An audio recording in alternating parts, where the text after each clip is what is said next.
we made it to trigonometry, and I'm well aware that some of you watching these videos have seen some trigonometry in high school, and may remember it pretty well. It's a good thing if you've seen it before, but I'm not going to assume that everybody has seen trigonometry, because I don't think everybody has who would be watching these videos. Okay, so but in a college course like this, we tend to go further and deeper than a typical high school course, and you should. It's college, right? And but nevertheless, we all tend to start about the same place, introducing trigonometry, using the ancient conception of trigonometry as the study of the relationship between angles in triangles and sides of right triangles. And so you might call that triangle trigonometry. But it won't take long. We'll expand that idea to relating the trig functions to points on a circle. And now it becomes circular trigonometry. And the study of circular trigonometry includes looking at sine waves and cosine waves. Stuff like that, which are very useful out there in applications.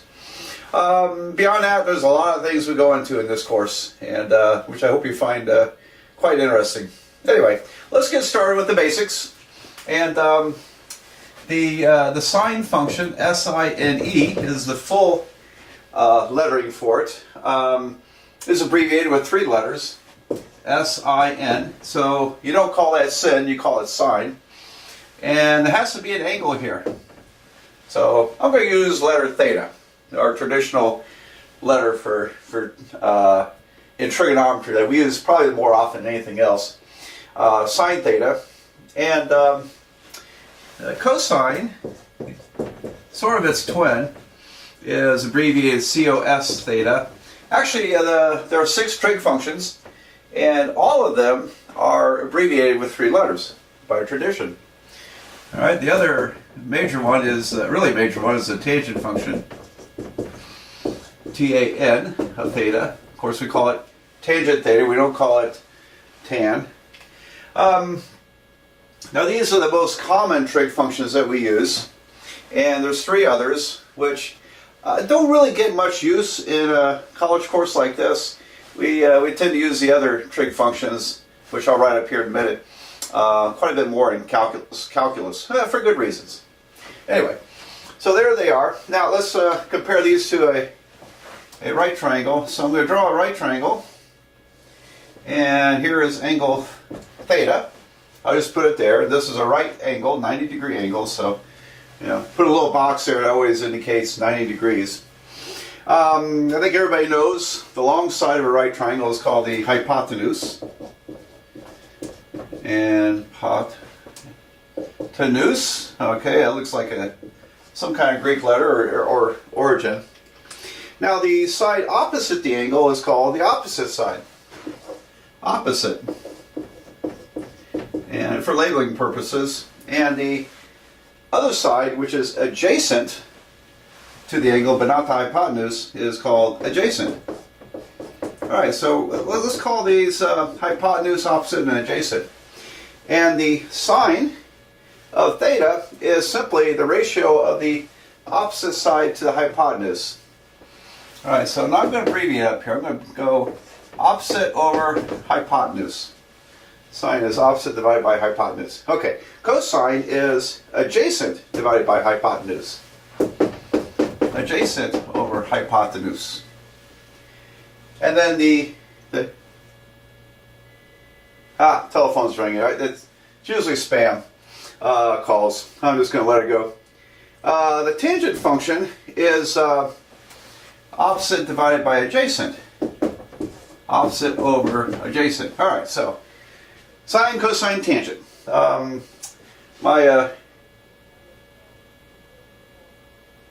Yeah, I hear a voicemail being recorded next door.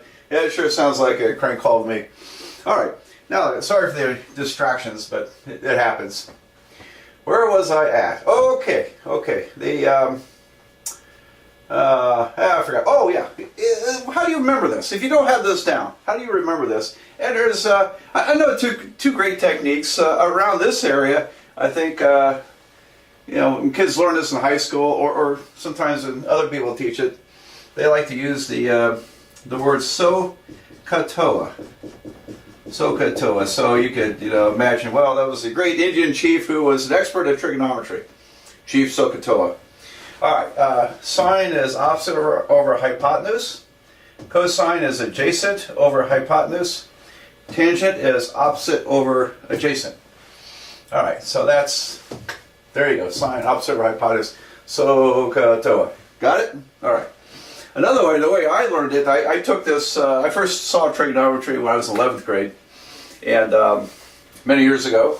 And our teacher, dear old Miss Franks, she was kind of a spinster. That's an older woman who never got married, and had horn-rimmed glasses, had her hair done up. She looked like she was right out of the 1950s, and she was a nice lady. She had some kind of funny quirks about her, and she said, I said, okay, here's how you remember it. First of all, remember like you're trying to scare off a cat, like scat, scat, cat. Sine, cosine, tangent, scat. And then she said, Oscar had a heap of apples. Oscar had a heap of apples. Okay, so that's how I remembered the trig functions, the three main ones. And that got me through a number of years until I started teaching trigonometry. And once you teach it, you do enough trig that you just memorize, these relationships. But in my wilderness years of not teaching math while I was working in the real world or whatever, I didn't do enough trigonometry to have this memorized so well. So I just remembered Oscar had a heap of apples, and that just got me through. Anyway, interestingly, little story about dear old Miss Franks. So I grew up in Florida, Clearwater, across from Tampa, and I met a girl at Florida State up in Tallahassee who was a math major, and we started dating. She was from Boca Raton over here. Anyway, she said, well, where are you from? I said, I'm from Clearwater. Oh, really? What high school did you go to? Well, I went to Clearwater High School. She said, well, my aunt teaches there. Well, what's your name? And I can't remember her first name now, but it was Miss Franks. So I had my 11th grade trig teacher was the aunt of the girl I dated up here. And we both agreed that, yeah, she was kind of quirky and funny. Anyway, so it's a small world, and even smaller is that in 1979, my girlfriend from Florida State ended up becoming one of the first 8 women fighter pilots in the United States Navy. So that was a heck of an achievement. She got admitted to that program, was one of the first 8 in the Navy to fly a fighter plane. All right, and that's where I lost track of her. I got married to someone else, and life went on. All right, so small world sometimes. All right, so let's see. Now we have 3 other trigonometric functions. We have the cosecant, and cosecant, which is CSC of theta, is the reciprocal of sine, 1 divided by sine. So cosecant, 1 over sine. The reciprocal of cosine is called the secant. Now you would think secant would go with sine and cosecant with cosine, but it's opposite. It doesn't work that way. Secant is SEC is 1 over the cosine function. There we go. And finally, the other one is the cotangent. Cotangent is COT. Cotangent is 1 divided by tangent. All right, so these 3 functions are reciprocals. And we don't use them a great deal in this course. We practice them a little bit, but they show up more in calculus. For example, there's a calculus formula called a derivative. The derivative of the tangent is the square of the secant function. We remember it that way. And then you have to remember that secant is 1 over cosine. So there's various identities in calculus where we use these other trig functions. Now, one thing you won't find on your calculator is you won't find these 3. I have yet to run into a calculator that has cosecant, secant, and cotangent. And so I think the calculator makers assume that if you know enough to do trigonometry, then you know how to calculate a cosine. Or a secant. If you want to calculate secant, you just do 1 divided by the cosine and on your calculator, and you're done. So if you see a calculator with those 3 functions on it, let me know. I've never have seen one yet. And I've been around calculators a long time. Okay, since 1973. Now then, what else can we say? Well, there's a bunch of things we can say here. Let's see, the tangent, and I hate having to erase this because I would love to keep everything up here, but the tangent can be written a little differently. Tangent of theta is also the sine of theta divided by the cosine of theta. Alright, and it's you can see it from here. If I took this fraction divided by this fraction, h's cancel, I get opposite over adjacent, which is tangent. So there you go. Tangent is sine over cosine. That's a very useful one to remember. And likewise, the cotangent theta would be cosine theta divided by sine theta. All right, so it's nice to know those facts there. All right, well, now what are we going to do with this mess? So, well, there's a lot we can do with trigonometry, and one that's kind of nice.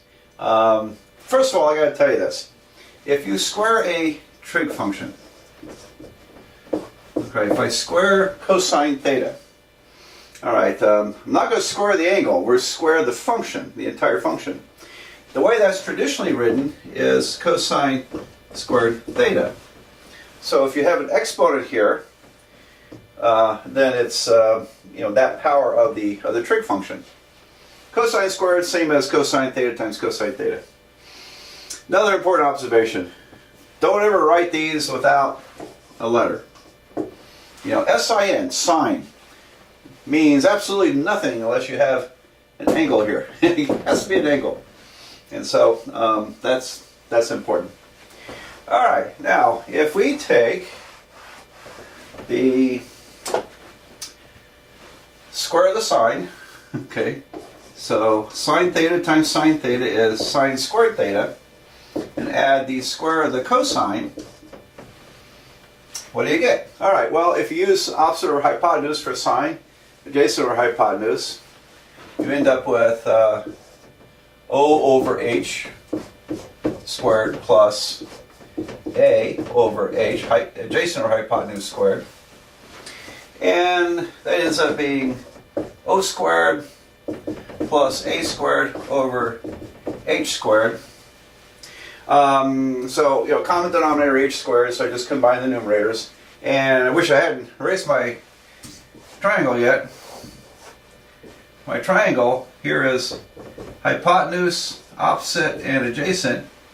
Well, the Pythagorean Theorem, which applies to right triangles, tells us that this side squared plus that side squared equals hypotenuse squared. So opposite squared plus adjacent side squared equals hypotenuse squared. In other words, this is H squared over H squared, which is 1, isn't it? That's 1. All right, so let me, do you have all that stuff down? All right, and make sure you got it written down. You can always go back on the video. I'm going to make some room up here. But we just uncovered a very, very useful, we call it an identity, a very useful identity, that it's called the Pythagorean Identity. And let me make some room here. We'll write it up there. There are actually 3 of these Pythagorean identities. So let me call that Pythagorean Identities. Now, I'm pretty sure Pythagoras predated trigonometry of Hipparchus, so it's only called Pythagorean Identities because you get them by using the Pythagorean Theorem. Alright, so the most important one is this one. Sine squared theta plus cosine squared theta equals to 1. Alright, and you can write a cosine squared plus sine squared equal to 1. It doesn't matter what order you add. So there's a very useful identity which we use a lot. We use this a lot in trigonometry. Now there's two others, and I don't keep them memorized so well myself. So, but let me show you. If I take this identity, I'll rewrite it here. And if I divide everything by, let's divide by sine squared theta. Sine squared theta, sine squared theta. Okay, got that? All right, well this one is a 1. 1 plus, not 1 equal. And what's cosine over sine? That's cosine divided by sine is cotangent, so this is cotangent squared. The square of the cotangent function. Okay, and 1 over sine squared, well 1 over sine is cosecant, so this on the right side is the cosecant squared theta. There you go. So there's a Pythagorean identity. Let's see. And it may be written differently in some textbooks, but I think I would write it as cotangent squared, or let's see, cosecant squared theta plus cotangent squared theta. Oh, nope. Was not thinking there. I'll just copy it up there. All right, so 1 plus cotangent squared theta is equal to cosecant squared theta. All right, now that's useful sometimes, but I got to tell you, I don't have it memorized so well, but it's easy to get. So if I don't have a textbook handy nearby where I can just flip to it, I just work it out this way. Now, if we took the original Pythagorean identity and divided by cosine squared instead, cosine squared theta, each term, then here I'm going to get tangent squared. Sine over cosine is tangent, so tangent squared theta plus 1 is secant squared theta. All right, so I'll rewrite it up here. How about this way? 1 plus tangent squared theta is secant squared theta. All right, so those are the 3 Pythagorean identities. And that one, we use it so often you'll have it memorized quickly. Whether you memorize those, I don't know. That's up to you. But they're nice. They're nice to have from time to time. Okay, so, and yeah, it looks right to me. Okay, now I like to tell this story. I went to University of Southern California out in Los Angeles for graduate school. I went there in 1985 and 1986. Anyway, I ended up with a good friend out there who we were chess playing buddies. We played chess, and both of us are reasonably strong players. I'm a chess expert. At the time, I think Richard was just below me, but we were almost even. We played chess if we ever had time. Wasn't too often. And then on Fridays, we like to go down to Chinatown in Los Angeles there. And eat at a real Chinese restaurant. It's different than eating at a Chinese restaurant almost anywhere else in the United States. Because you go in there, and it's better to take more people, but you go in there, they bring you a big bowl of rice, and you pick off a dish off the menu. And the people at the table, they all pick different dishes. It's like you're customizing your own buffet. Okay, so, and then they bring you endless tea and endless bowls of rice. And this Chinese restaurant had a big fish tank on the side of the wall, and it hit me one day that those fish ended up on plates eventually. And one day I saw someone order a fish. Out came a fish, and I looked at the next table. There was a fish, the entire fish, eyeballs and all, eyeballs, head, tail. I said, Richard, do you guys eat the head? Because Richard was from Hong Kong, by the way. I forgot to tell you. Richard was from Hong Kong, moved over with his family when he was 13 years old. I said, Richard, do you guys eat that? You eat the head? He says, oh, no, not much meat on the head. We just leave that alone. So, okay. I thought, wow, that was quite interesting. So, anyway, and I may tell you another Richard story or two as I work through these videos. But one day he wanted to go to a Chinese bookstore. So we walked through Chinatown there in Los Angeles. It's near City Hall, it's below Dodger Stadium, up on the hill. You can see that. And we went past this one shop where they sold live chickens. Wow. Humongous city, you can go and buy live chickens. They'll butcher them there, or you can take them home and butcher them yourself. Very, very interesting. But anyway, we got to a Chinese bookstore, and so I'm just kind of standing there like, what do I do? The only thing I could recognize in the store were the girly magazines over here, all right? And Richard said, well, you see that rack over there? Those are the math books. I said, oh, okay. So I picked open a math. You're probably wondering what this has to do with trigonometry. I turned open a math book. And there's all this Chinese writing, which, you know, made no sense to me. And then suddenly there was cosine squared theta plus sine squared theta equal to 1, and then more Chinese stuff. Okay. And so I said, Richard, do you guys do math using English? He says, oh yeah, we use English letters. Chinese is not practical for doing math. I thought, wow. So I thought that was quite interesting. That apparently the Chinese prefer to learn our lettering and our numbering and a few Greek letters, and they do mathematical calculations with our letters and numbers, and instead of the Chinese letters and numbers, which probably is a lot more writing. All right, so I thought that was quite interesting, and it explains something, because the summer I was out there, I was teaching a Calculus 3 class, and my supervising professor asked, "Oh, this is a lady from China wants to sit on your class, but she doesn't speak any English at all." I said, "Well, that's okay. I don't mind her sitting in."